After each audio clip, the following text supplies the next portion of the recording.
The rain fell against the windows of the London townhouse like accusations,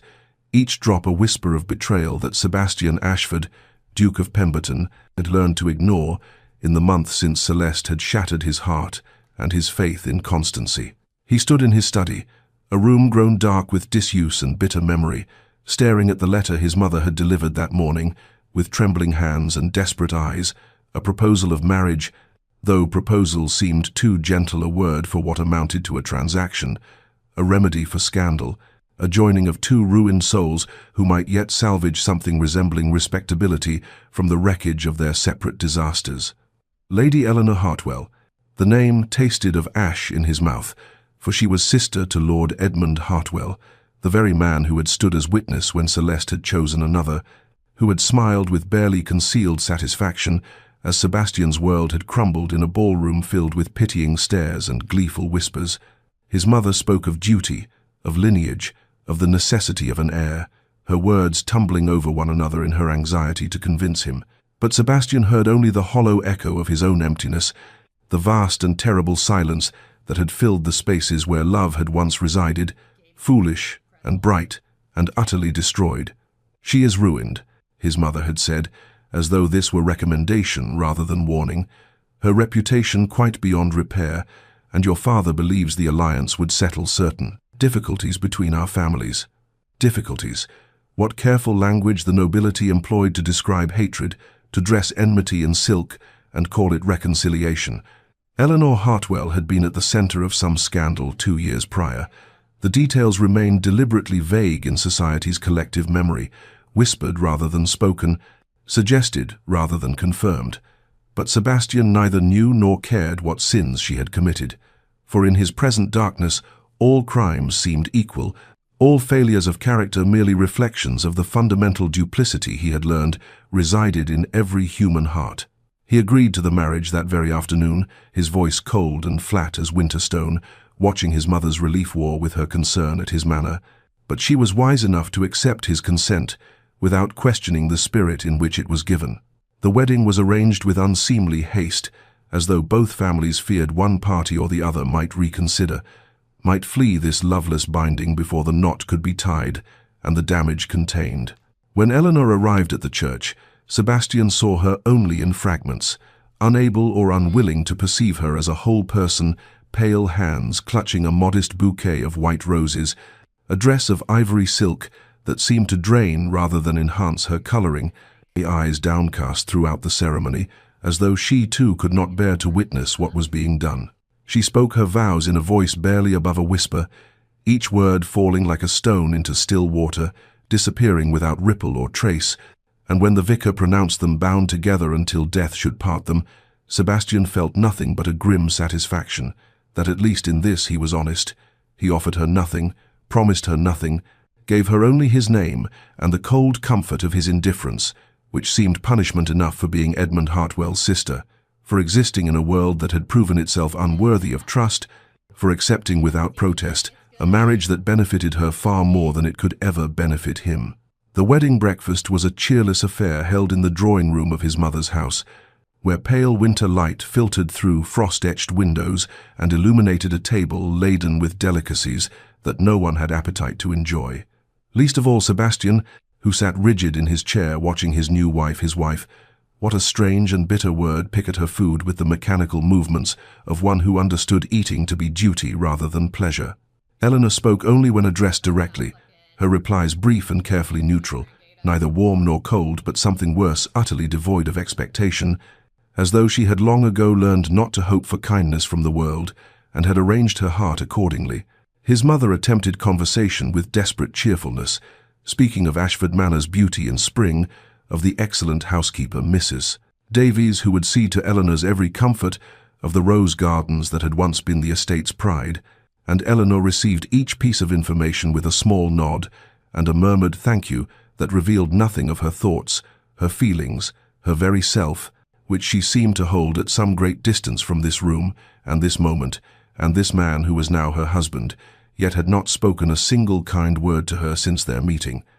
When the ordeal of the meal finally concluded, Sebastian rose and addressed Eleanor for the first time since the ceremony, his voice formal and cold as the season itself. "You will depart for Ashford Manor this afternoon," he informed her, watching something flicker behind her eyes, fear perhaps, or relief. He could not tell and told himself he did not care. "I have business that requires my presence in London for the foreseeable future, and you will find the estate provides everything necessary for your comfort and occupation." She stood, her composure absolute, her hands folded before her in an attitude of perfect submission that somehow irritated him more than protest would have done. "As you wish, Your Grace," she replied, and the title sounded strange in her soft voice. A reminder of the chasm of rank and power that separated them, though in this moment it felt like something else, a wall she was building between them, brick by careful brick. He had expected arguments, tears, pleas for his company or at least for delay, but Eleanor asked for nothing, accepted his decree without the slightest objection, and this puzzled him despite his determination to remain indifferent to her in all things. They parted in the entrance hall an hour later, Sebastian bound for his townhouse and Eleanor for the country, their separate carriages waiting like symbols of the separation that would define their marriage. He watched her enter the coach with the same quiet dignity she had shown throughout the day, her back straight and her expression serene, though he thought he saw her hand tremble slightly as she gathered her skirts. Their eyes met for one brief moment before the door closed, and in hers he saw something he could not name, not anger, not sorrow exactly, but a kind of deep resignation that suggested she had expected nothing better from life, and was neither surprised nor particularly wounded by his coldness, which somehow made him feel more cruel than if she had wept. The carriage pulled away, bearing his wife toward a future of solitude in his ancestral home, while he returned to London and his bitterness. And Sebastian told himself he was satisfied with this arrangement, that he had punished them both appropriately, though as the winter afternoon darkened toward evening, he found himself standing at his study window, wondering what expression had crossed Eleanor's face when she was finally alone in that carriage, travelling toward an empty house and an emptier marriage, and why the question should trouble him at all. Ashford Manor rose from the Derbyshire landscape like a monument to faded glory, its pale stone walls and countless windows reflecting the cold March sky as Eleanor's carriage approached along the tree-lined drive, and she felt the weight of the place settle upon her shoulders even before she stepped from the coach into the biting wind that swept across the neglected grounds. This would be her home now, her prison or her sanctuary depending upon how one chose to view a marriage without love or hope, and she had already determined to view it as the latter, for she had learned long ago that survival required accepting what could not be changed and finding small mercies where larger ones were denied. Mrs. Davies, the housekeeper, greeted her with barely concealed curiosity and something that might have been pity, showing her through rooms that seemed designed to dwarf and diminish human warmth, each chamber vast and elegantly appointed, yet somehow lifeless, as though the house itself had forgotten the sound of laughter and genuine affection, which perhaps it had, for Sebastian clearly visited rarely, and his parents were long deceased, leaving only servants to maintain a shell of former grandeur. Eleanor settled into her duties with quiet determination, rising early to meet with Mrs. Davies about household matters, reviewing accounts that had been somewhat neglected, making small decisions about repairs and supplies that the housekeeper seemed grateful to share, and though the servants watched her with wary eyes at first, she treated them with unfailing courtesy and kindness, remembering names, asking after sick relatives, thanking them for their service, small gestures that cost her nothing but seemed to mean everything to people accustomed to being invisible to their betters. Sebastian arrived on the fourth day, his presence announced by the sound of hooves on gravel and the sudden tension that rippled through the household staff,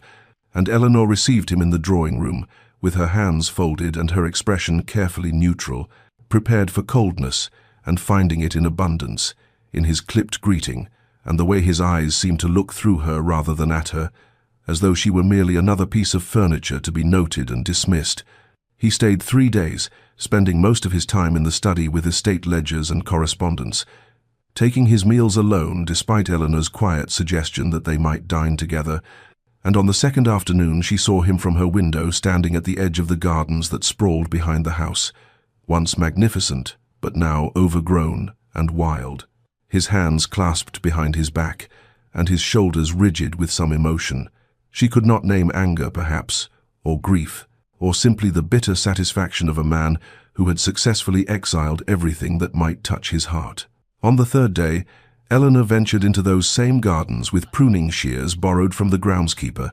drawn by some instinct toward growing things and the honest labor of cultivation, and she was kneeling among the tangled roses, her hands already scratched and dirty, when she felt rather than saw Sebastian watching from the terrace above, his gaze heavy with what she thought might be disdain, though she could not be certain and told herself it did not matter,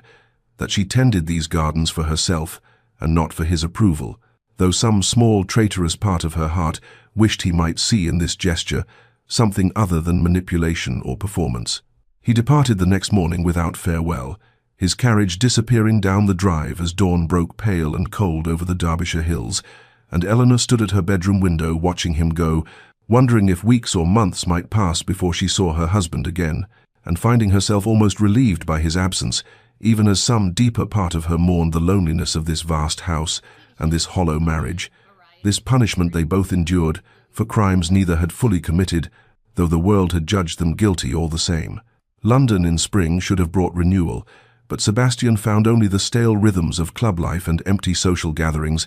his days bleeding into one another with tedious sameness as he avoided his townhouse study, where letters from Ashford Manor accumulated on his desk,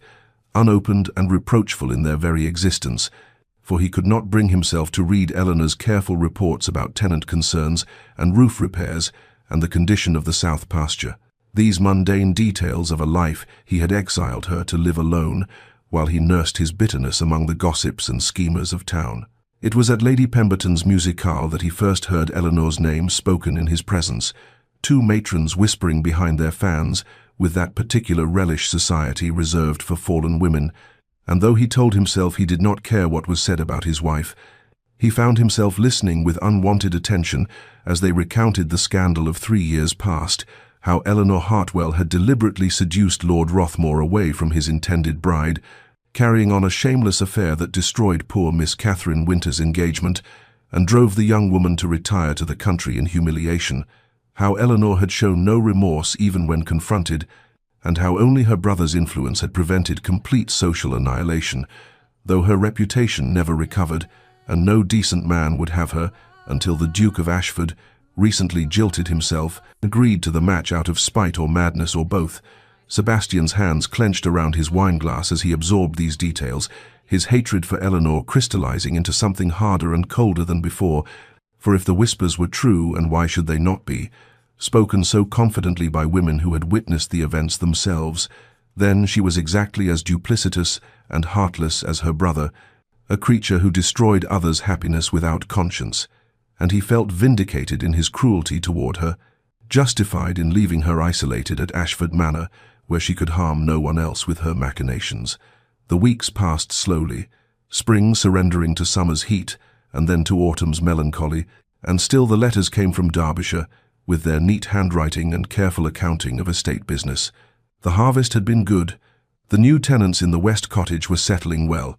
Mrs. Davies sent her regards and hoped his Grace was in good health, and Sebastian never once took pen in hand to respond, telling himself that silence was answer enough, that Eleanor deserved nothing from him, not even the courtesy of acknowledgement, though sometimes late at night when wine loosened the tight control he maintained over his thoughts, he wondered what she did in that vast house with no company but servants, whether she was lonely or content, whether she thought of him at all or had simply accepted his absence as she seemed to accept everything else, with that maddening composure that suggested either supreme indifference or something else entirely, something he could not name and refused to examine. Autumn arrived with its usual pageant of gold and crimson, and Sebastian stood at his study window, watching leaves scatter across the London street below, feeling an inexplicable melancholy settle over him like the season itself, a sense of something lost or wasted or simply passing beyond recall. And he thought, despite himself, of Ashford Manor in autumn, how beautiful the grounds must be with the ancient oaks turning colour and the evening light slanting across the Derbyshire hills, and whether Eleanor walked those paths alone, watching the same sunset he now observed from this different world, this separate existence they maintained, as though they were not bound by law and church, and vows neither had wanted but both were condemned to honour. Business concerns regarding timber rights and a disputed boundary with a neighboring estate forced Sebastian's return to Ashford Manor in late October, weeks earlier than he had vaguely planned,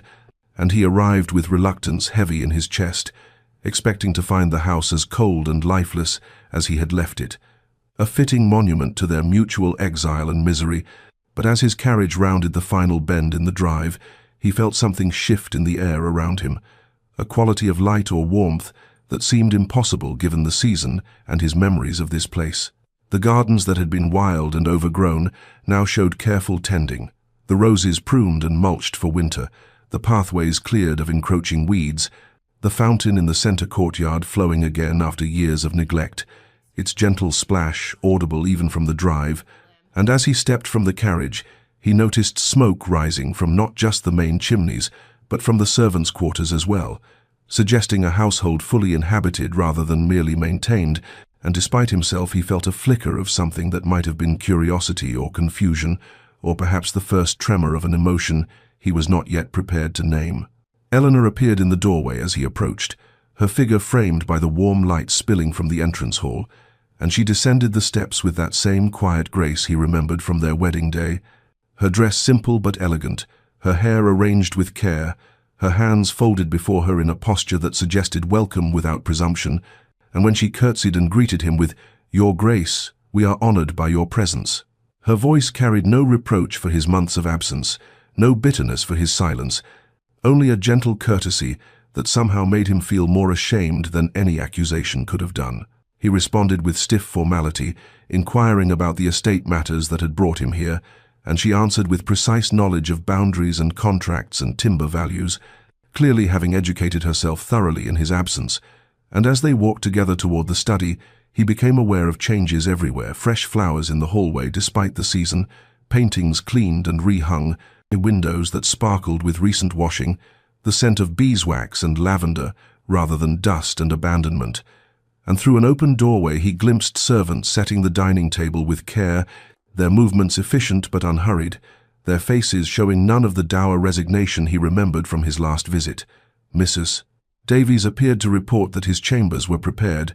and the warmth in her greeting of Eleanor, the way she sought her mistress's eye for approval before speaking to him, told Sebastian more clearly than words that something fundamental had shifted in this household, that Eleanor had somehow won the servants' loyalty and affection in the months of his absence, and he found himself both impressed and oddly unsettled by this evidence of her capability, her quiet strength, for it contradicted the image he had constructed of her as a manipulative creature deserving of punishment and isolation. That evening at dinner, served in the smaller family dining room rather than the formal hall, Eleanor maintained conversation about estate matters with informed intelligence, asking his opinion on improvements she had considered,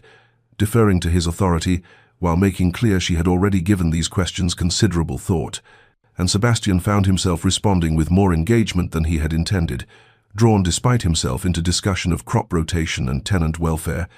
and when he made some comment about the transformed gardens, she simply said, "The roses needed attention, and I found the work restorative," her eyes meeting his with that same unfathomable calm that had always both frustrated and intrigued him, and he realized with uncomfortable clarity that whatever punishment he had intended to inflict by leaving her here, she had somehow turned this exile into something else entirely, something that looked almost like contentment, and her unchanged gentleness toward his coldness, her refusal to be diminished by his cruelty, disconcerted him more than any tears or recriminations ever could have done. Sebastian found sleep elusive that first night back at Ashford Manor, his mind restless with observations that refused to settle into the neat categories of judgment he had constructed, and when he finally abandoned his bed in the grey hours before dawn, he wandered the silent corridors until he found himself drawn to the library by the soft glow of candlelight spilling beneath its door, and upon entering he discovered Eleanor curled in the window seat with a book, her profile illuminated by the pale light of approaching morning, her hair loose around her shoulders in a way he had never seen, and something about the unguarded quality of her posture, the way she bit her lower lip in concentration, made him hesitate in the doorway like an intruder upon a private moment. Though this was his own house and she merely his unwanted wife, she looked up at his presence, startled but not displeased, and he found himself making some awkward comment about early rising, to which she replied with gentle humor that she had always preferred dawn's quiet to any other hour, and as he moved deeper into the room, selecting a book at random to justify his presence, he noticed details he had somehow missed before: the way her hands, though elegant and fine-boned, bore the calluses and slight roughness of someone who worked with soil and thorns, the ink stains on her fingers, suggesting she did more than simply dictate correspondence to secretaries, the simple practicality of her morning dress, chosen for comfort rather than display, and these small evidences of her actual life, the one she lived when he was not there to observe and judge, unsettled something in his chest that felt uncomfortably like shame. The days that followed brought more such observations, unbidden and unwanted but impossible to ignore, for he found himself watching her despite his intentions to maintain cold distance, noting how she moved through the house with quiet purpose, how she paused to speak kindly to old Mrs. Davies about her rheumatism and asked young Thomas the footman about his mother's illness, how she never demanded service but requested it with a courtesy that made the servants eager to please her, and Sebastian realized with growing discomfort that Eleanor had somehow become the heart of this household in his absence, the center around which daily life organized itself, and that his own presence was the disruption rather than the restoration of natural order. He watched her in the gardens one afternoon, kneeling in the dirt to examine the root system of a struggling rose bush, her skirts muddy and her face concentrated, speaking softly to the elderly groundskeeper about soil composition and drainage, with a knowledge that came from genuine interest rather than mere estate management. And when she stood and noticed Sebastian observing from the terrace, she did not preen or pose, but simply nodded acknowledgement before returning her attention to the roses. And this lack of performance, this absence of any attempt to manipulate his opinion or win his favor, confused him more than calculated seduction ever could have done. What disturbed him most was her silence, not the sullen silence of resentment or the pointed silence of reproach, but a quality of peace that seemed to emanate from some inner stillness he could not comprehend, for she never complained about her isolation, never demanded his attention or company, never even asked why he had abandoned her here for months without a word, and her contentment in his absence, her apparent lack of need for him or anyone else, struck him as either supreme indifference or something far more mysterious, a self-sufficiency that suggested depths he had never imagined, and he found himself wanting to crack that composure, to provoke some reaction that would confirm his right to hate her, yet also found himself increasingly fascinated by the woman who could be so gravely wronged, yet maintain such gentle dignity. And these contradictory impulses warred within him as he watched her read in the library at dawn, attend her gardens in the afternoon, and sit quietly at dinner, speaking only when spoken to, her very peacefulness becoming a kind of reproach to his own turbulent bitterness, though she never intended it as such, and Sebastian began to realize with growing unease that his interest in Eleanor was transforming from the cold scrutiny of an enemy to something altogether more dangerous, something he was not yet prepared to acknowledge or name. The tension that had been building between them for days finally erupted on the 5th evening of Sebastian's stay, during what had begun as another quiet dinner in the family dining room, the air thick with unspoken words and the weight of observations neither acknowledged, and Sebastian, disturbed by his own growing fascination with Eleanor and seeking perhaps to restore the comfortable certainty of his hatred, found himself remarking with calculated cruelty that it must be pleasant for her to play mistress of such a grand estate, given that her scandal had surely destroyed any hope she might have harbored of finding a respectable situation, and the words hung in the air between them, like poison, his voice carrying that particular edge of contempt he had perfected in London drawing rooms, designed to wound and diminish, and for the first time since their wedding day, Eleanor's careful composure fractured visibly before him. He saw it happen in increments that felt both instantaneous and achingly slow, the way her hand trembled slightly as she set down her wineglass, the sudden rigidity in her spine and the color draining from her already pale face. But most devastating was what he glimpsed in her eyes in that unguarded moment, a flash of such raw pain that it struck him like a physical blow, not the pain of pride wounded or vanity offended, but something far deeper and more terrible, The pain of someone who had endured this particular cruelty so many times that each new instance reopened old wounds rather than creating fresh ones. And in her eyes he saw not anger or indignation, but a kind of weary recognition, as if she had known all along that his tentative softening toward her would eventually give way to this, the inevitable reassertion of his judgment and contempt. She rose from her chair with a grace that seemed to cost her considerable effort, her movements careful and contained, as though she feared falling apart if she relaxed her rigid control even slightly, and when she spoke her voice was barely above a whisper, carrying none of its usual gentle warmth, but rather a hollow quality that suggested something vital had been extinguished within her. "Forgive me, Your Grace, I find I am unwell this evening," she managed, the formal address a retreat into the safety of protocol, and she curtsied with mechanical precision before turning toward the door, and Sebastian sat frozen in his chair, watching her straight back and measured steps, and felt something twist painfully in his chest, a sensation entirely unfamiliar and deeply unwelcome, something that might have been guilt or regret or the first stirring of genuine remorse, though he fought against naming it even as it spread through him like ice water in his veins. He remained at the table long after she had gone, the food growing cold before him, the candles burning lower, wrestling with emotions he could not fully comprehend, telling himself that she deserved his contempt, that her scandal justified any cruelty he might inflict, yet finding these familiar arguments suddenly hollow and unconvincing in the face of what he had seen in her eyes, and when he finally rose and walked through the darkened house, he found himself drawn to the windows overlooking the garden, and there in the moonlight he saw her, a solitary figure among the roses she had so carefully tended, her shoulders shaking with sobs she had clearly held back during their dinner, her hands covering her face in a gesture of such complete devastation that something fundamental shifted within him, some wall he had built around his heart, developing its first hairline crack, and though he did not yet understand why her tears should affect him so profoundly when he had intended to make her suffer, he could not deny the truth of what he felt, watching her weep alone in the garden, that in wounding her, he had somehow wounded himself as well, and that the satisfaction he had expected to feel at breaking her composure had transformed into something that tasted remarkably like shame. The storm arrived 3 days after the incident in the garden, sweeping across the countryside with the fury of early autumn tempests, bringing sheets of rain that lashed against the windows and wind that howled through the eaves like something wild and desperate, seeking shelter, and Sebastian found himself trapped indoors with Eleanor in a way that felt both accidental and somehow inevitable, as though fate had conspired to force upon them a proximity neither had sought yet both perhaps needed. And when dinner ended in the usual uncomfortable silence, he retreated to the library, as had become his habit,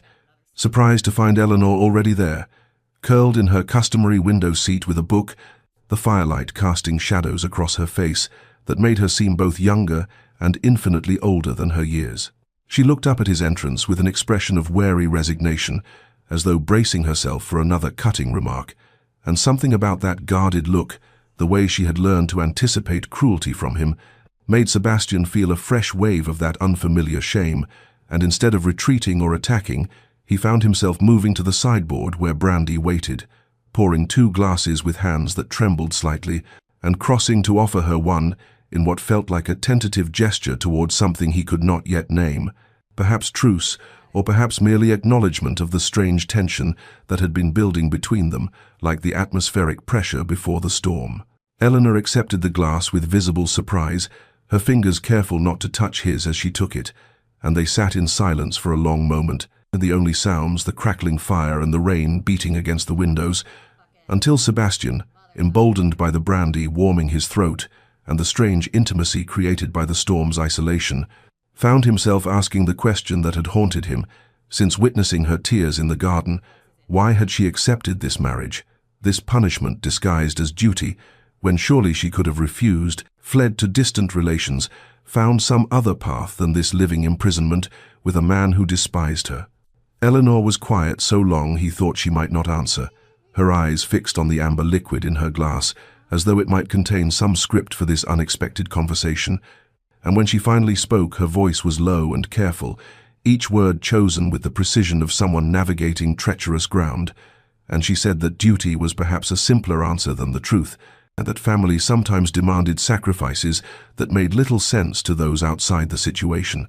that she had learned long ago that her own desires mattered less than the greater good, whatever that might mean. And there was something in the way she spoke, a hidden depth beneath the surface politeness that suggested layers of meaning Sebastian could not quite grasp. Secrets embedded in her careful phrasing like messages written in invisible ink.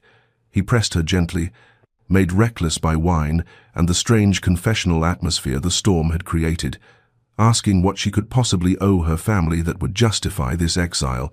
and this marriage to a man who had made no secret of his contempt. And Eleanor's composure wavered again as it had at dinner days before, but this time instead of fleeing she met his eyes directly, and he saw in them such complicated emotion, pain and defiance, and something that might have been a terrible tenderness that his breath caught in his throat. And she said simply that sometimes protecting those we care about requires sacrifices others cannot understand, that reputation was a small price to pay for preventing greater harm. And though her words were still guarded, still careful, Sebastian heard in them the suggestion of some larger truth, some mystery that connected her scandal and her willing acceptance of this marriage in ways he had never considered, and the thought that there might be more to her story than the simple narrative of disgrace and punishment unsettled everything he thought he knew. The conversation ended abruptly when thunder crashed so close it shook the windows, making Eleanor startle, and Sebastian found himself moving toward her instinctively, some protective impulse overriding his habitual coldness, but she recovered quickly, setting down her glass and murmuring something about retiring, and as she moved past him toward the door, he caught the scent of lavender and rain and felt the brush of her sleeve against his arm, and these small physical details struck him with unexpected force, reminding him that she was not merely a symbol of his enemy or a repository for his bitterness, but a woman, flesh and blood and breath, real and present, and somehow unknowable, despite their forced proximity. And as the door closed behind her, Sebastian stood alone in the firelight, understanding that something had shifted between them this night. Some barrier had thinned, if not broken, and that he could no longer maintain the comfortable certainty of his hatred when questions had begun multiplying in the spaces where his judgments used to be. Lord Hartwell arrived without warning on a grey afternoon, when mist clung to the grounds like secrets refusing to dissipate, his carriage thundering up the drive with an urgency that sent servants scattering and brought Sebastian from his study with a scowl already darkening his features, for of all the people who might appear at Ashford Manor, Eleanor's brother was perhaps the least welcome, the man whose machinations Sebastian blamed for much of his current misery, whose very name carried the bitter taste of betrayal and ruined trust. And as Sebastian watched the footman help Hartwell from the carriage, he braced himself for confrontation, for demands or accusations, or whatever game the man had come to play. But what he did not expect was his own reaction when Eleanor appeared in the entrance hall, summoned by the commotion, and he saw her face drain of color at the sight of her brother, saw something that looked remarkably like fear flash across her features before she composed herself with visible effort. Hartwell embraced her with a familiarity that made Sebastian's jaw tighten, speaking of family duty and concern for her welfare in tones that rang false to Sebastian's ears, and throughout the strained greetings and the awkward procession to the drawing-room, Sebastian found himself watching Eleanor with new attention, noting how she held herself rigid in her brother's presence, how she positioned herself subtly closer to Sebastian than to Hartwell, how her responses to her brother's questions were even more guarded than her usual careful speech, as though she were navigating particularly dangerous waters and feared saying anything that might capsize the fragile boat of civility. The visit stretched through tea and into early evening, Hartwell making conversation that seemed designed to remind Sebastian of old grievances, mentioning mutual acquaintances from London, touching lightly on the scandal that had ruined Eleanor's reputation with a casualness that made her flinch. And through it all, Sebastian felt a growing wrongness about the entire situation, a sense that something fundamental did not align with his assumptions about Eleanor's relationship with her family. And when Hartwell suggested speaking privately with his sister, Eleanor's hand trembled so violently that tea sloshed over the rim of her cup, and without thinking, Sebastian found himself saying coldly that anything Lord Hartwell wished to discuss with the Duchess could be said in her husband's presence, surprising himself with the protectiveness in his own voice, the way he claimed Eleanor as his in that moment, not as property, but as someone under his guardianship, someone he would shield from whatever threat Hartwell might represent. The tension in the room became almost unbearable, Hartwell's eyes narrowing as he studied Sebastian with what might have been calculation or concern, and Eleanor sat frozen between them, her face pale as parchment, her breathing shallow, and Sebastian realized with a jolt that she was not seeking her brother's protection or comfort, but rather seemed to be protecting Sebastian from him, positioning her slight form as though to intercept whatever blow might fall, and this realization struck him with the force of revelation, upending yet another assumption about the woman he had married, suggesting depths and complications to her story that he had never imagined in all his bitter certainty about her guilt and unworthiness. When Hartwell finally departed as darkness fell, making vague promises to call again soon that sounded more like threats than courtesies, Eleanor remained standing in the entrance hall long after the carriage disappeared down the drive, her arms wrapped around herself as though she were cold, despite the warmth of the fires burning throughout the house, and when Sebastian approached her carefully, uncertain what to say or do, she turned to him with eyes that held such relief and gratitude that it took his breath away, and she whispered simply, "Thank you for not leaving me alone with him." And in those words, Sebastian heard confirmation of something he had begun to suspect, that Eleanor's relationship with her brother was not one of affection and alliance, but something far more complex and troubling, and that perhaps the enemy he had believed her to be in league with was actually someone from whom she herself needed protection, and this possibility, barely formed and still frightening in its implications, lodged in his mind like a seed that would inevitably grow into questions he could no longer avoid asking, doubts about everything he thought he knew, not just about Eleanor, but about the entire web of betrayal and scandal that had brought them to this strange marriage, and this punishment that was beginning to feel less like justice and more like mystery. The days following Hartwell's departure passed in uneasy quiet, Sebastian finding himself unable to shake the strange protectiveness he had felt toward Eleanor or the questions her fear of her own brother had raised, and seeking distraction from these uncomfortable thoughts, he retreated to his study, where estate business waited, sorting through correspondence and accounts that had accumulated during his absence from London. But it was while searching for a particular contract in the lower desk drawer that his hand brushed against a bundle of letters he had forgotten, correspondence from years past that he had shoved away after his broken engagement, too painful to destroy yet too bitter to reread, and now something compelled him to pull them out, to unfold pages yellowed slightly with time, and as he began reading through the letters exchanged between himself and his former fiancée, between various society acquaintances, discussing the scandal that had destroyed his planned marriage, Eleanor's name leaped from the pages with a frequency that made his pulse quicken. References to Lady Eleanor Hartwell's involvement in exposing the affair, mentions of her presence at crucial moments, suggestions that she had deliberately sabotaged his happiness out of some alliance with her brother, and Sebastian felt his old hatred reigniting like embers stirred to flame, the anger he had been questioning suddenly given fresh fuel by these written proofs of her guilt, except that as he read more carefully, forcing himself to note dates and sequences rather than simply absorbing accusations, inconsistencies began emerging like cracks in a smooth surface.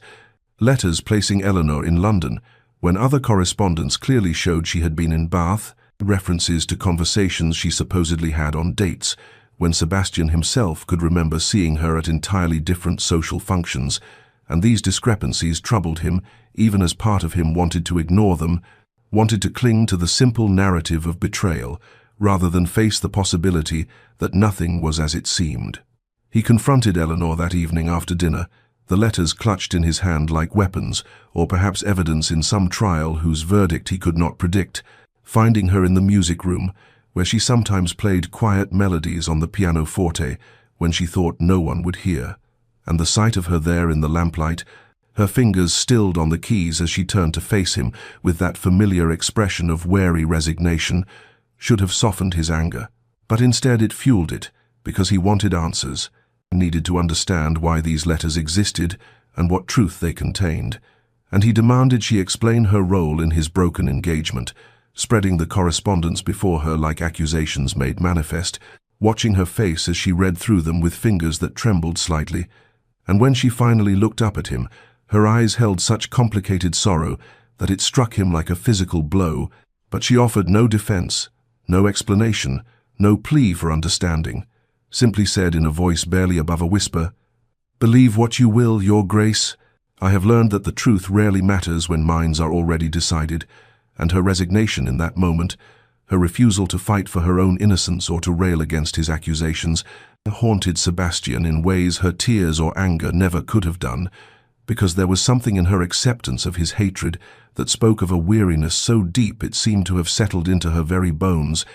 And as she rose from the pianoforte and left the room with the dignity of someone walking to an execution already survived countless times before,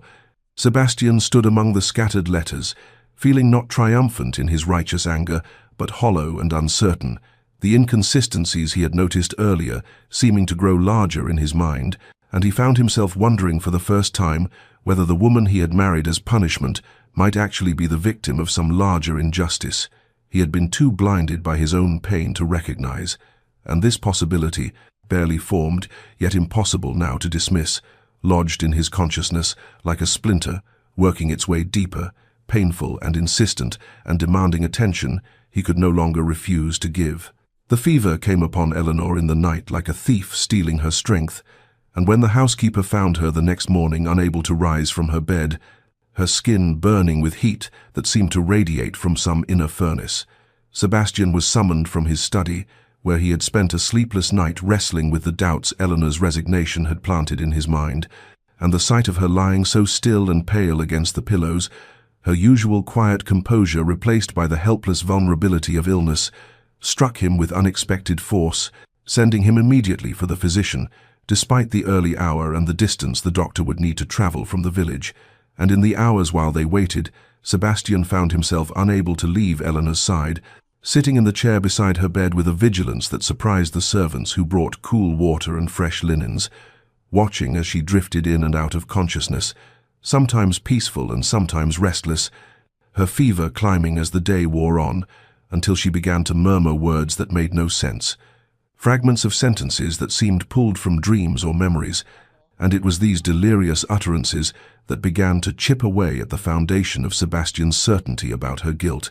For in her fever, she spoke of protecting someone, whispered apologies that seemed directed at him, though she did not say his name, murmured something about terrible choices and sacrifices that had to be made, and once, clearly enough that it made Sebastian lean closer to catch every word, she whispered, "I could not let them destroy him, even if he would hate me forever for what I had to do." And these words, spoken without guile or calculation by a woman too ill to dissemble, lodged in Sebastian's heart like arrows finding their mark. And when the physician finally arrived in late afternoon, examining Eleanor with practiced efficiency, before declaring that she had overtaxed her constitution and that her system had never fully recovered from some previous strain, mentioning almost casually that ladies of delicate health often suffered lingering effects from periods of extreme stress, Sebastian found himself asking what stress the doctor meant, and the elderly physician, who had known Eleanor's family for years, spoke matter-of-factly about that terrible year when she had been caught up in some London scandal, how the shame and isolation had nearly broken her health entirely, how she had spent months confined to her rooms,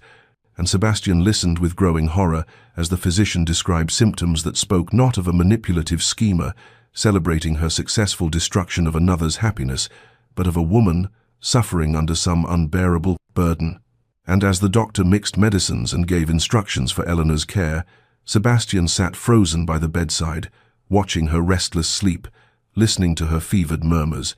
and feeling the edifice of his hatred crumbling like a wall undermined by persistent water.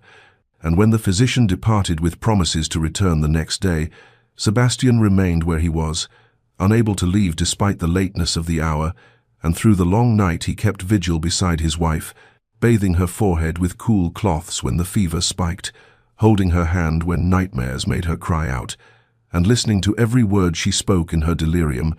each fragment adding to the picture forming in his mind of a woman who had suffered greatly for reasons he did not yet understand, a woman whose resignation and silence might not be guilt at all, but rather the exhaustion of someone who had already paid too high a price for sins she perhaps had never committed. And as dawn broke pale and cold through the bedroom windows, Sebastian looked at Eleanor's sleeping face, still flushed with fever but peaceful now, and knew with sudden certainty that he had been terribly, catastrophically wrong about her, though he did not yet know the full truth of how wrong or why, only that the punishment he had inflicted on this innocent woman was a cruelty he could barely comprehend, and the weight of that realization settled on his shoulders like a mantle of lead, heavy with implications he would have to face when she recovered. If she recovered, and that terrible if sent him reaching for her hand again, holding it as though he could anchor her to life through sheer force of will, this woman he had married to punish, but who seemed instead to have been punished enough for both of them. Eleanor's recovery came slowly, like spring reluctant to displace winter, the fever breaking on the third day but leaving her weak and pale, confined to her bed for nearly a week while her strength gradually returned, and through all of it, Sebastian remained closer than propriety or their history would have suggested, finding excuses to check on her recovery, bringing books from the library he thought might interest her, sitting in the chair by her window while she rested. And this unexpected attentiveness confused Eleanor almost as much as it confused Sebastian himself, for neither could quite name what had shifted between them during those fever-dark days, only that some barrier had crumbled, leaving them tentative and uncertain in unfamiliar territory, and their conversations, which had always been either coldly formal or weighted with unspoken tensions, began to flow more naturally, less guarded, as though Eleanor's illness had given them permission to speak as two people rather than as punishment giver and punished. On the afternoon, Eleanor was finally strong enough to sit in the small parlor adjoining her bedroom. Sebastian brought tea himself, rather than summoning a servant, and they sat together in the pale sunlight, streaming through lace curtains, the silence between them no longer hostile but almost companionable, and Eleanor, perhaps emboldened by weakness, or perhaps simply tired of the careful distance they had maintained, began speaking of her love for Ashford Manor, how the estate had become a sanctuary for her in ways she had not expected, how she had found peace in the gardens and the quiet rhythms of country life. And Sebastian listened with an attention that was new, really listened rather than waiting to find fault or dismiss her words, and he heard in her descriptions of solitude, not the contentment of someone who preferred isolation, but the resigned acceptance of someone who had learned to make peace with loneliness, and something in this realization made him share in return, tentatively at first and then with growing ease, memories of his mother who had loved these same gardens, who had taught him the names of flowers and shown him how to coax beauty from reluctant soil, and Eleanor's face softened as he spoke, her eyes brightening with interest and something that might have been tenderness, and she asked gentle questions that drew out more memories, and Sebastian found himself speaking of things he had not voiced in years, the grief of losing his mother young, the pressure of becoming duke before he felt ready, the loneliness of carrying a title that set him apart, even from those who claimed friendship, and in sharing these pieces of himself, he felt something loosening in his chest, some tightness he had carried so long he had forgotten it was there. The days that followed settled into a new pattern, Sebastian finding reasons to remain at the manor rather than returning to London, joining Eleanor for meals that stretched longer as their conversations deepened, walking with her through the recovering gardens where autumn was painting the leaves in shades of amber and gold, and in these walks their proximity increased incrementally, their shoulders nearly touching as they examined a late-blooming rose, hands brushing accidentally when both reached to open a gate, lingering glances caught and held for moments that stretched like honey in sunlight, and neither acknowledged these small intimacies directly, but both felt them, the air between them charged with possibilities neither quite dared to name. And Sebastian noticed things he had been too angry to see before, the grace in Eleanor's movements, despite her lingering weakness, the intelligence in her observations about the estate and the world beyond it, the kindness that seemed as natural to her as breathing, and he found himself watching her when she was absorbed in reading or tending to correspondence, studying the curve of her cheek in lamplight, the way her fingers moved across pages, the small smile that sometimes touched her lips when she thought herself unobserved. And these observations stirred something in him that felt dangerously close to admiration, perhaps even the first fragile shoots of something deeper, though he could not yet bring himself to examine that possibility too closely, still weighted by the guilt of how he had treated her and the growing suspicion that everything he had believed about her was built on foundations of sand and lies. Sebastian found Eleanor in the garden as twilight descended like a silk veil over Ashford Manor, the sky painted in shades of amber and rose that seemed to set the world ablaze with gentle fire, and she stood among the late-blooming roses she had coaxed back to life, her figure silhouetted against the dying light in a way that made his breath catch unexpectedly in his chest. And something in that golden hour, in the way the fading sun caught the copper threads in her dark hair and softened the lines of weariness that lingered from her illness, gave him a courage he had not possessed before, a sudden, desperate need to understand the woman he had married in anger and was only now beginning to truly see, and he approached quietly across the gravel path, his footsteps announcing his presence, and when she turned to face him, there was surprise in her eyes, but no fear, only a kind of patient, waiting as though she had known this moment would come eventually. And Sebastian stopped a few paces away, close enough to see the way the twilight reflected in her eyes, close enough to notice the slight trembling in her hands as she lowered the garden shears she had been holding. And for a long moment neither spoke, the air between them heavy with all the words they had not said, all the questions that had accumulated like snow on winter branches. And finally Sebastian broke the silence with a gentleness that felt foreign on his tongue, asking not accusingly but with genuine desire to understand why she had accepted this marriage, what had truly happened in that terrible year everyone whispered about, what burden she carried with such quiet resignation. And Eleanor's composure, which had remained intact through his coldness and his cruelty, through illness and isolation, wavered now in the face of his unexpected tenderness,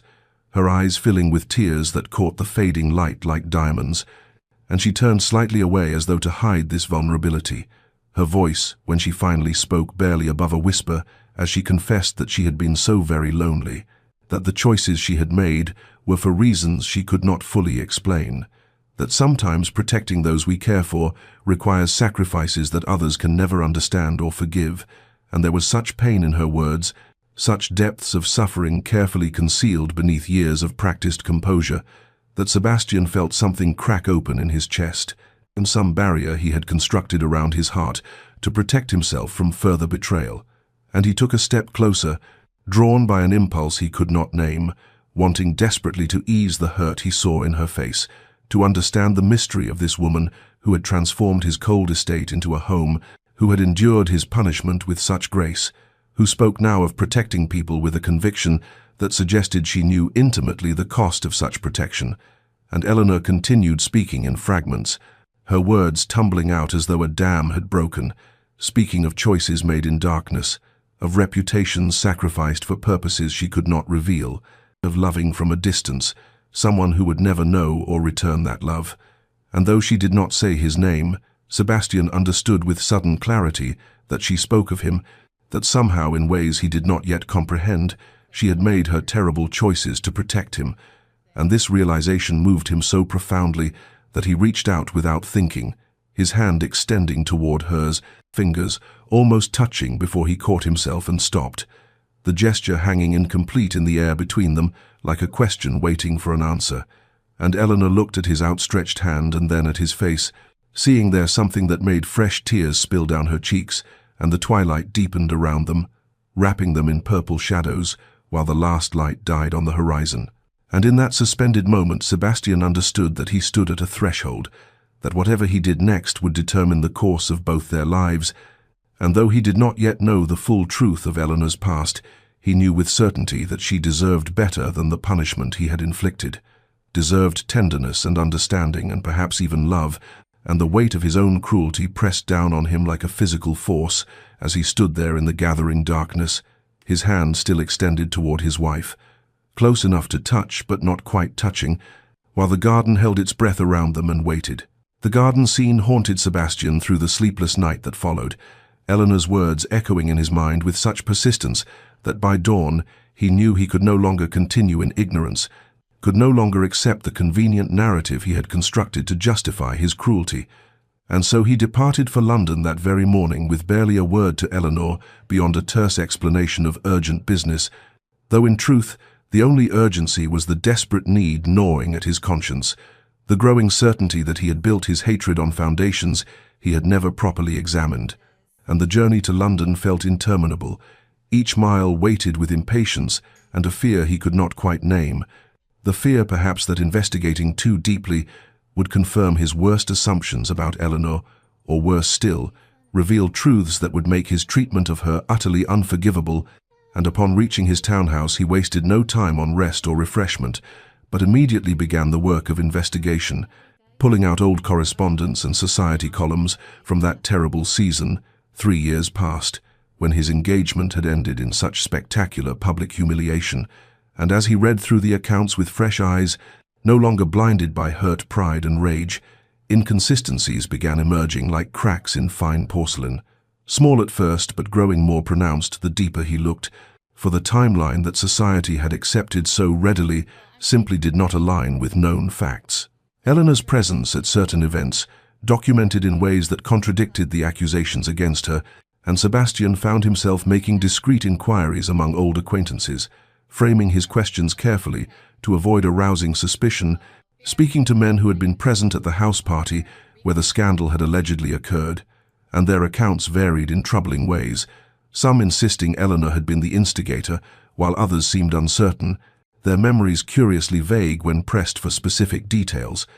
and one elderly viscount who had been deep in his cups admitted he had heard the story second-hand, had not actually witnessed anything himself, but had repeated the gossip because everyone else was saying it, and this admission sent a chill through Sebastian's blood because it suggested how easily reputation could be destroyed by rumor, how readily society accepted scandal without demanding proof, and he pressed harder in his investigations, visiting the offices of solicitors who had handled various legal matters that season,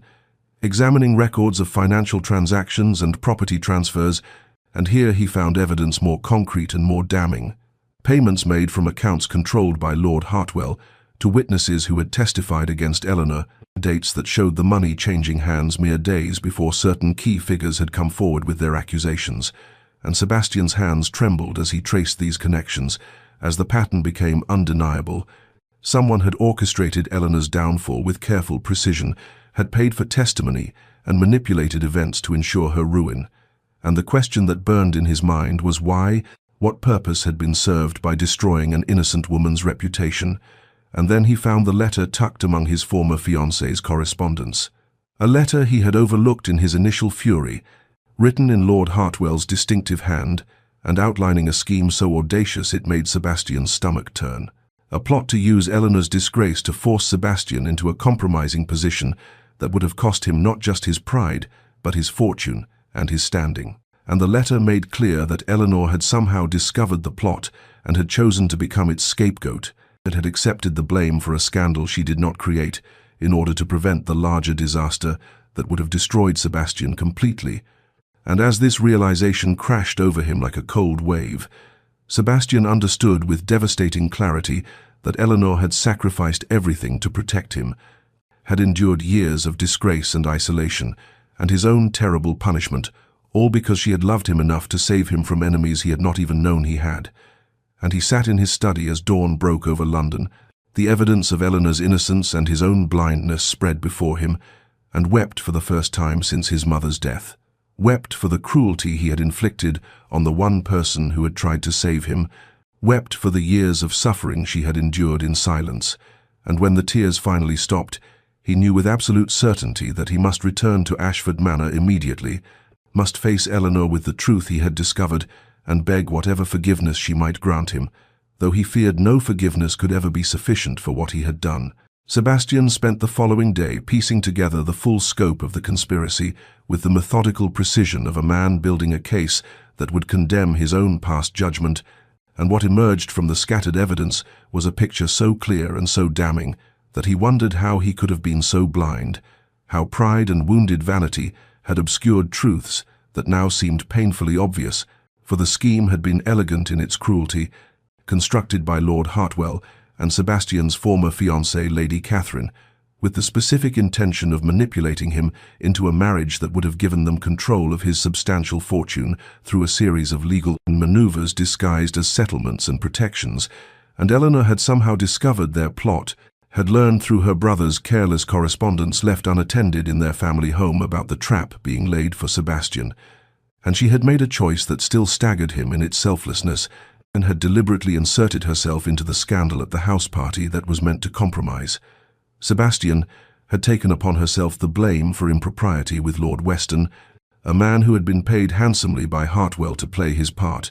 and by becoming the scandalous figure herself, she had deflected attention from the real conspiracy, and had made herself so toxic in society's eyes that when Hartwell tried to push through the arrangement that would have bound Sebastian to Catherine through obligation and manufactured debt, Sebastian had refused out of sheer disgust for anything associated with that terrible season,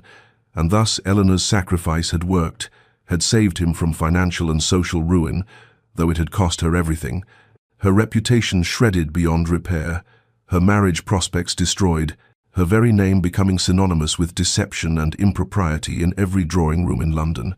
and the evidence Sebastian had gathered was irrefutable. Bank statements showing Hartwell's payments to witnesses, the letters between Catherine and Hartwell discussing their progress in setting the trap, correspondence from solicitors outlining the legal mechanisms that would have transferred Sebastian's assets had the marriage proceeded, and most devastating of all, a letter from Eleanor herself written to a friend and never sent, found among papers in Catherine's possession after some business dispute, a letter where Eleanor poured out her heart about the choice she had made, confessing that she had loved Sebastian from afar since her debut season, had watched him from across ballrooms with a hopeless devotion she knew could never be returned, and when she had discovered the plot against him, she could not stand by and watch him be destroyed, could not bear the thought of this good man, this honourable duke, who had always treated her with distant kindness during their few interactions, being ruined by her own brother's greed and Catherine's ambition, and so she had chosen to ruin herself instead, had walked knowingly into disgrace because at least then he would be safe. At least then he would remain free and whole even if he never knew what she had done or why. And Sebastian read this letter until the words blurred before his eyes, read Eleanor's confession of love written in her careful hand 3 years ago, when she had still possessed hope and innocence, before she had sacrificed both on the altar of his protection and the magnitude of what she had done for him. What she had endured in silence, while he heaped cruelty upon cruelty on her blameless head, shattered something fundamental in his understanding of himself,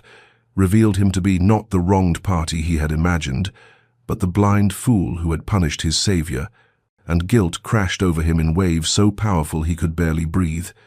Guilt mixed with wonder that such love could exist,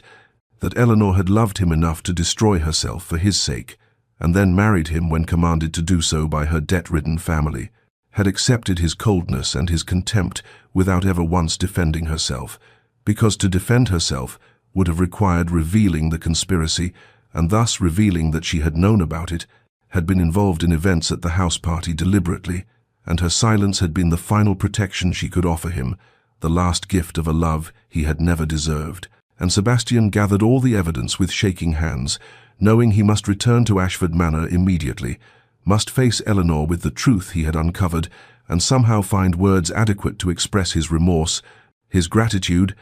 and the growing certainty that what he felt for her now went far beyond mere guilt or obligation, in that somewhere in these recent weeks of watching her quiet strength and endless grace, he had begun to fall in love with his own wife,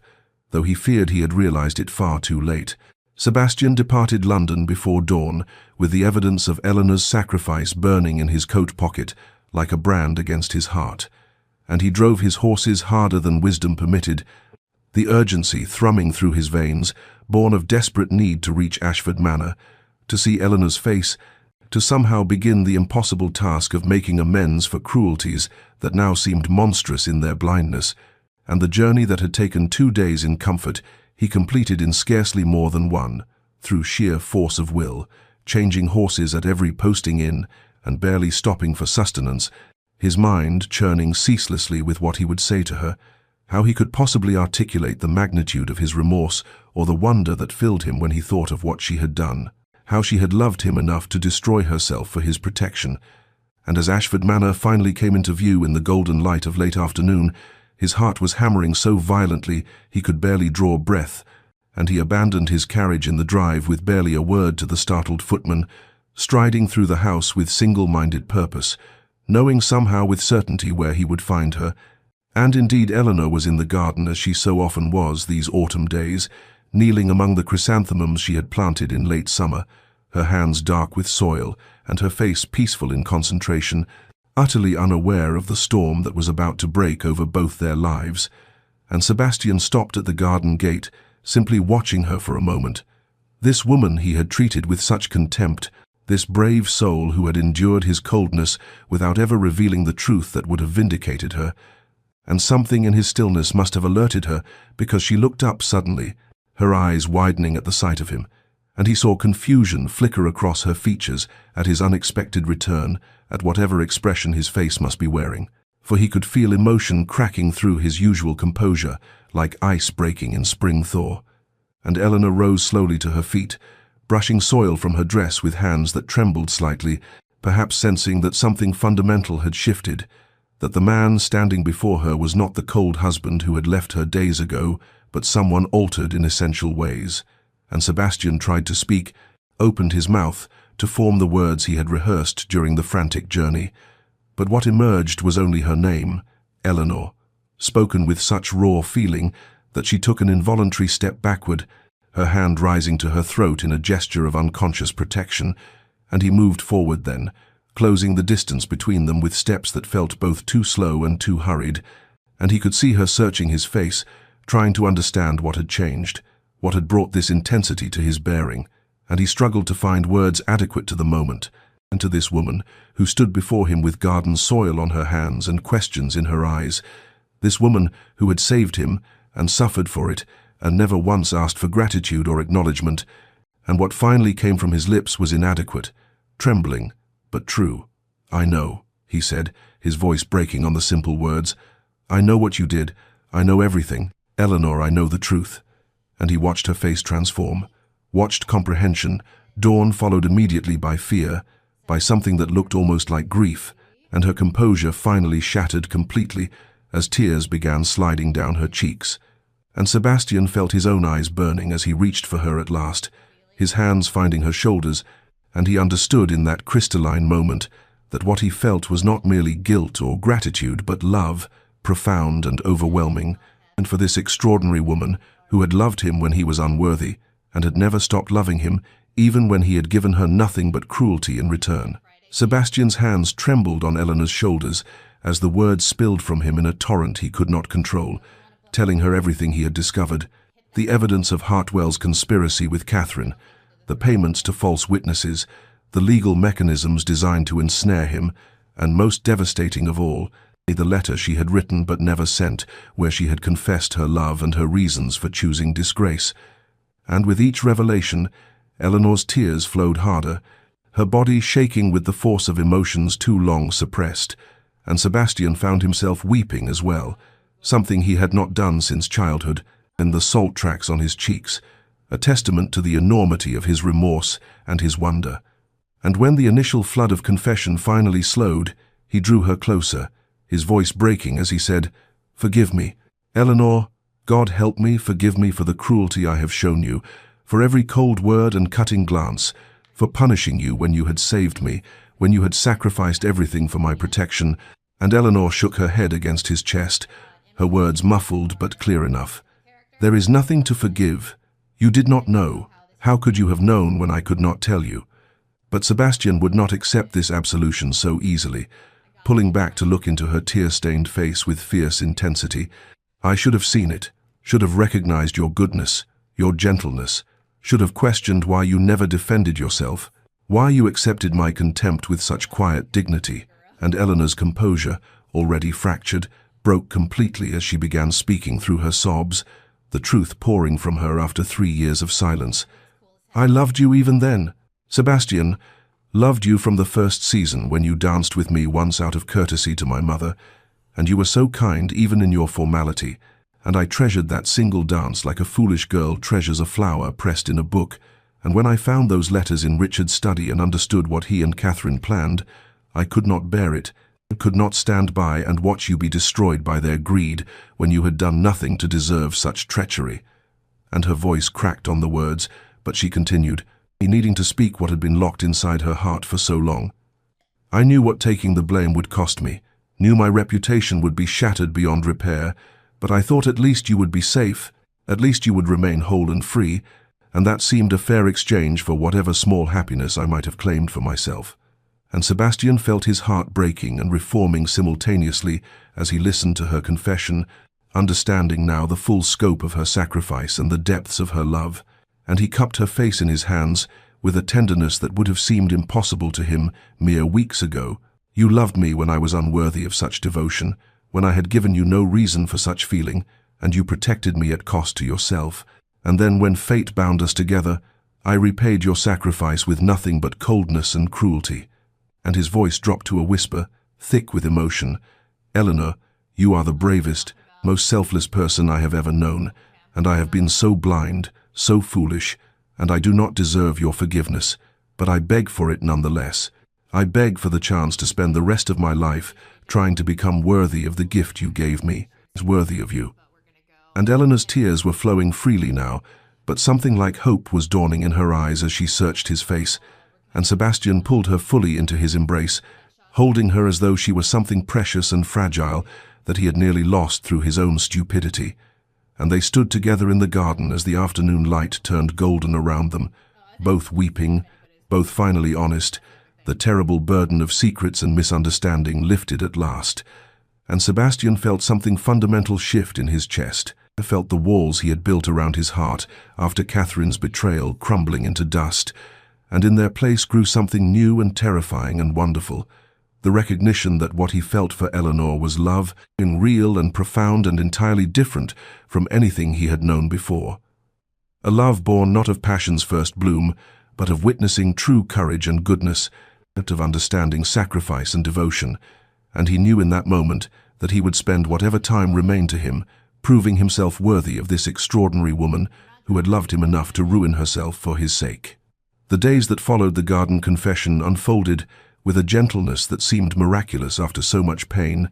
and Sebastian discovered that courting one's own wife required a delicacy and intentionality he had never employed, even in his youth. For Eleanor had been wounded deeply by his cruelty, and though she had forgiven him, he understood that trust must be rebuilt stone by careful stone, and so he began with small gestures, appearing at breakfast each morning, when previously he had taken his meals in solitude,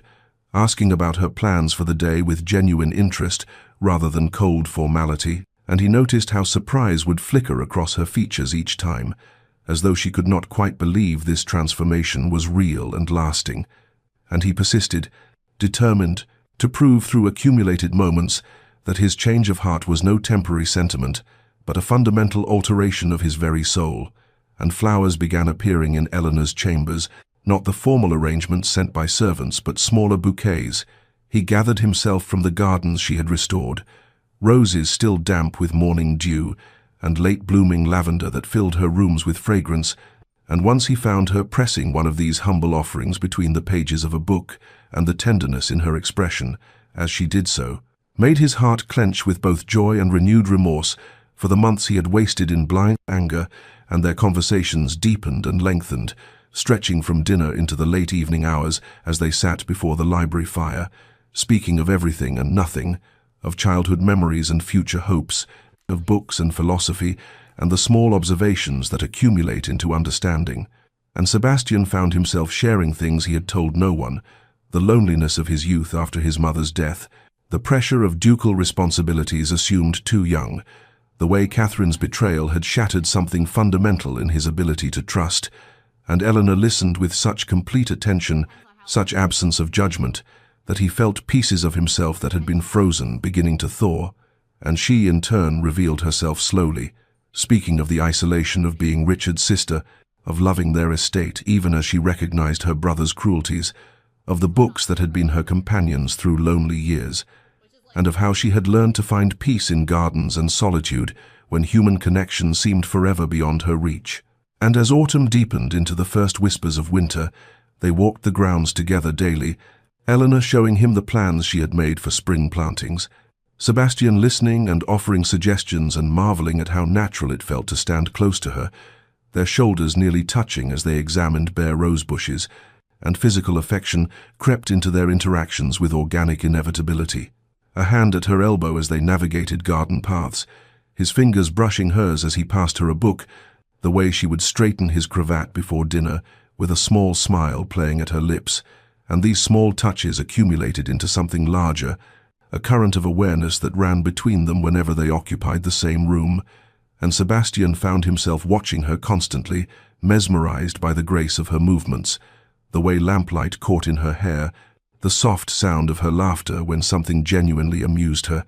and he realized with wonder that he was falling in love with his wife. Not the desperate infatuation he had felt for Catherine, but something deeper and more solid, built on knowledge and respect, and the profound gratitude he felt for her goodness, and Eleanor bloomed under his attention like the gardens she tended,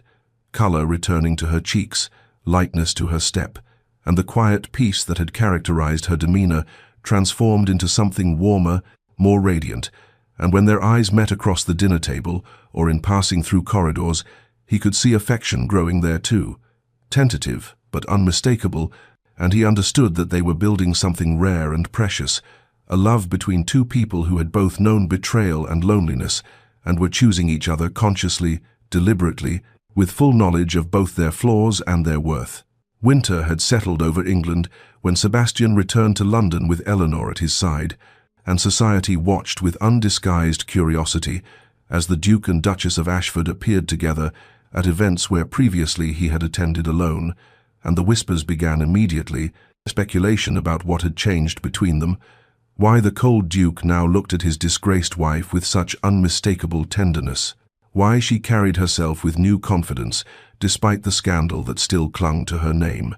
And Sebastian endured the gossip with patience born of purpose, for he had come to London with specific intent, and when Lord Hartwell appeared at Lady Pemberton's ball, Sebastian was ready, approaching his former enemy with Eleanor's hand firmly clasped in his own, and he spoke clearly enough for those nearby to hear,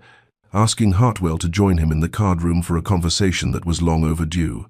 And Hartwell's face paled slightly, but arrogance kept his spine straight as he agreed, and in the card room with several prominent lords as witnesses, Sebastian produced the evidence he had gathered, the letters proving the conspiracy between Hartwell and Catherine Blackwood, the bank records showing payments to false witnesses, the legal documents outlining the trap that had been set to ruin him financially, and most damning of all, a confession from one of the paid witnesses who had finally broken under Sebastian's investigation and admitted to lying about Eleanor's involvement. And as Sebastian laid out each piece of evidence methodically, watching Hartwell's composure crack and crumble, he felt Eleanor's presence beside him like an anchor, her quiet strength giving him the courage to do what justice demanded. And when he had finished presenting the proof, he looked directly at Hartwell and said in a voice that carried absolute conviction, "You attempted to destroy me, and when your sister discovered your plot, she sacrificed herself to save me, taking blame for a scandal she had no part in creating, and I in my blindness punished her for your sins, but that ends tonight, Lord Hartwell, for I will not allow Eleanor's name to remain tarnished by your treachery another moment." And Hartwell attempted to bluster and deny, but the witnesses had seen the evidence, and their faces reflected shock and disgust, and word spread through the ball like wildfire, guests gathering to hear the revelation, and Sebastian turned to address the assembled crowd, with Eleanor still at his side, her hand trembling slightly in his but her head held high, and he spoke with a clarity that silenced every whisper. "Lady Eleanor Hartwell came to me with a ruined reputation,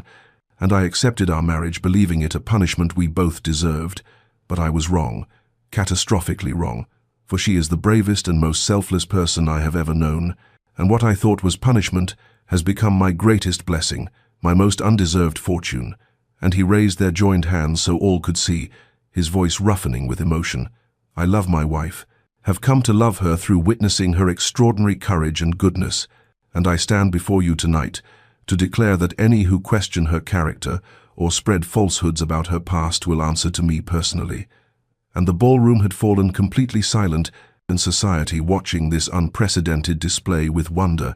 and Eleanor looked up at him, with tears glistening in her eyes, but also with something like joy, and in that moment, Sebastian did not care what society thought or whispered, cared only that Eleanor knew publicly and irrevocably that he claimed her not from duty or obligation, but from love, deep and true and entirely willing. And later that night, as they returned to their London residence,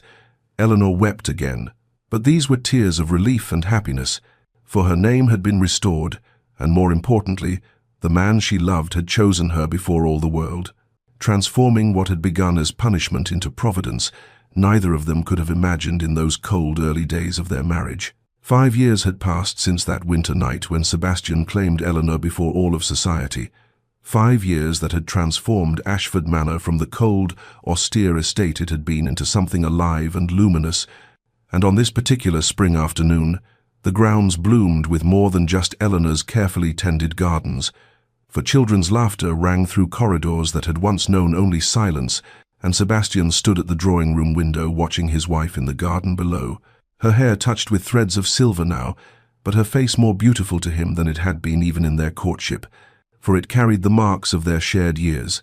the lines of laughter around her eyes, the contentment that softened her features, and beside her tottered their youngest daughter, barely 3 years old, reaching for flowers while their son, nearly 5, raced ahead with the boundless energy of boyhood, and their eldest, a daughter of 7 with her mother's gentle eyes and her father's dark hair, sat reading beneath the old oak tree where Sebastian had once found Eleanor weeping, and the symmetry of it moved him profoundly. How grief and joy could occupy the same spaces, how what had begun in punishment and bitterness had been transformed through patience and grace into this abundance of life and love. And Eleanor looked up then as though sensing his gaze and smiled, that particular smile she reserved only for him, and he left the window to join her, walking through the house that now felt like home in the truest sense, its walls hung with family portraits and children's drawings, its rooms filled with the comfortable disorder of actual living, and when he reached the garden, Eleanor came to meet him, their youngest daughter immediately demanding to be lifted into his arms, and as he held his child and stood beside his wife watching their family, Sebastian felt gratitude so profound it was almost painful, for he had been given something he had not deserved, a second chance at happiness, with a woman whose courage and selflessness had saved him in ways he was still discovering. And that night, after the children were settled and sleeping, Eleanor and Sebastian walked the grounds together, as had become their custom, speaking quietly of the day's small events, of household matters and future plans. And he told her again that he loved her, would tell her every day for the rest of his life, and still feel the words inadequate to express the depth of his feeling, and she leaned against him in the comfortable intimacy of long partnership, and they stood together beneath stars that had witnessed their entire journey, from that bitter beginning to this profound contentment, and the story of the Duke and Duchess of Ashford became the kind whispered in drawing rooms as evidence that transformation was possible, that love could bloom even in the coldest soil if tended with patience and honesty. And dear listener, perhaps you have found yourself in your own winter season, surrounded by circumstances that feel like punishment, unable to see how spring might ever arrive, but consider this truth that Sebastian and Eleanor learned through their suffering and their healing. What appears to be an ending may be a beginning in disguise. What feels like punishment may contain the seeds of providence, and the people we dismiss or misunderstand may prove to be exactly what our wounded hearts require. For love, true love, is not the passionate infatuation of youth, but the conscious choice to see another's worth, to forgive their flaws and honor their courage, to build something solid and lasting from the broken pieces of past pain. And if you find yourself doubting whether you deserve such grace, whether your own mistakes have placed happiness forever beyond your reach, remember Eleanor's quiet strength, her willingness to forgive the unforgivable, her faith that goodness could emerge from suffering. And remember, too, Sebastian's transformation, how even the coldest heart can thaw when touched by genuine love, how pride can give way to humility, how blindness can be cured by patient seeing. And so, as you prepare for sleep, wherever you may be, whatever burdens you carry, may you rest with the knowledge that redemption is always possible, that love can find you even in your darkest winter, that what seems like an ending may be the beginning of something more beautiful than you dared imagine. May your dreams be peaceful, and your tomorrow filled with small mercies. And if this story has touched your heart, if Sebastian and Eleanor's journey has reminded you of love's transformative power, do subscribe to our channel and share this tale with others who might need reminding that spring always follows winter, that punishment can become providence, and that the greatest love stories are often born from the ashes of our deepest pain. Sleep well, dear listener, and may you wake to gardens blooming.